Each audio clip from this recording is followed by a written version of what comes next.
మెదక్ జిల్లా శివంపేట మండలం గూడూరు గ్రామంలోని శ్రీ గురుపీఠంలో దొంగలు మళ్లీ పడ్డారు. అర్ధరాత్రి 3 గంటల సమయంలో గుర్తు తెలియని వ్యక్తులు గుడి తాళాలు పగలగొట్టి లోపలికి చొరబడ్డారు. ఆలయంలో ఉన్న హుండీని బయటకు తీసుకెళ్లి సమీపంలో ఒక చెట్టు కింద పగలగొట్టి అందులోని కానుకలను, డబ్బును దోచుకెళ్లారు. ఆ తర్వాత ఖాళీ హుండీలను అక్కడే చెట్టు కింద వదిలేసి పరారయ్యారు.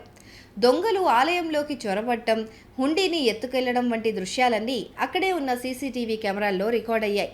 సమాచారం అందుకున్న నర్సాపూర్ పోలీసులు వెంటనే ఘటనా స్థలానికి చేరుకుని పరిశీలించారు.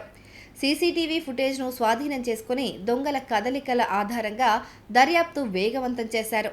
ఈ ఘటనపైన కేసు నమోదు చేశామని, త్వరలోనే దొంగలను పట్టుకుంటామని పోలీసులు తెలిపారు.